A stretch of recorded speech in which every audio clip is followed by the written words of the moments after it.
Hello, I'm Douglas Gosselin, an Army and Air Force veteran and author of the Secrets of the Republic series. The following deviates from my norm just a bit because I'm directing the following thought towards all of our warriors in our armed forces. But it would serve all Americans to hear this as well. Men and women of the armed forces, I speak to you as one who served, one who retired in 2007, but who never stopped believing that this republic stands because of you. Every generation of Americans must relearn what strength costs and who pays it. I've seen the price in uniform. I've seen the quiet courage that never makes the news. And I'm here to say that spirit, the warrior's spirit, is not gone. It's being called back to duty. When our Secretary of War, Pete Hegseth, stood before our generals and admirals, some said his words were divisive. But listen with a soldier's ear, not a pundit's. He wasn't dividing a nation. He was reminding a profession.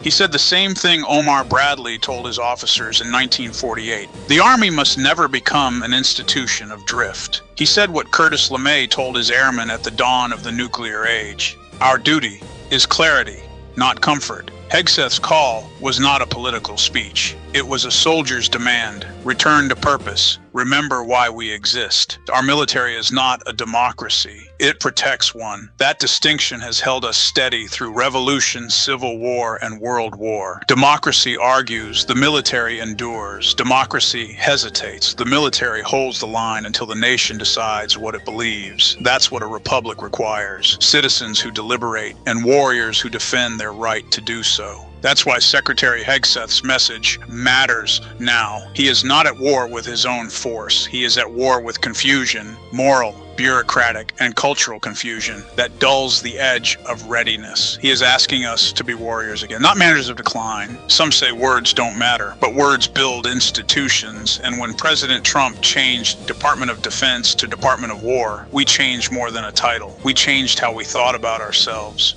We began to imagine defense as something passive, something that happens to us. But war is not passive. It is imposed by those who hate liberty, exploit weakness, and test our resolve.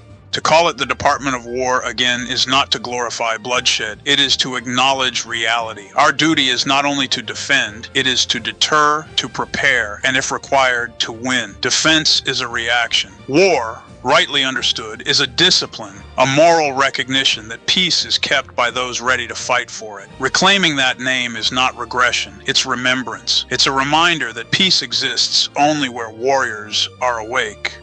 We live in an age of uncertainty, technological warfare, proxy conflict, ideological corrosion. The next fight may begin in space, in cyberspace, or in a single breach of trust. But wherever it begins, it will be ended by warriors who know what they stand for.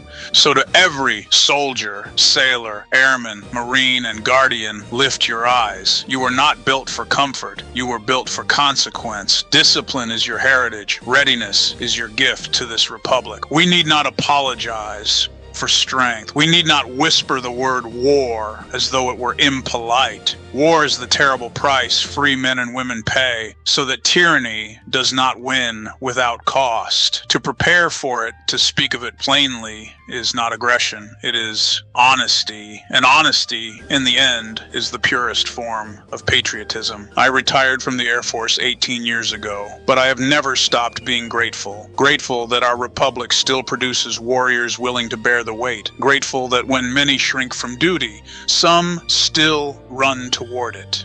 Grateful that tonight, across every base and post, Americans still stand a watch that most will never see. You do not serve to be thanked, but you are the reason we remain free to argue, to worship, to speak, to raise our children under a flag that still means something. So stand proud, stand ready. And remember, this republic is not defended by committees, polls, or hashtags. It is defended by you. The warrior ethos is not gone. It is awake. And the Department of War, by whatever name we choose to give it, must always be led by those who remember what war demands and what freedom requires. God bless our warriors. God bless our republic, and God bless the United States of America.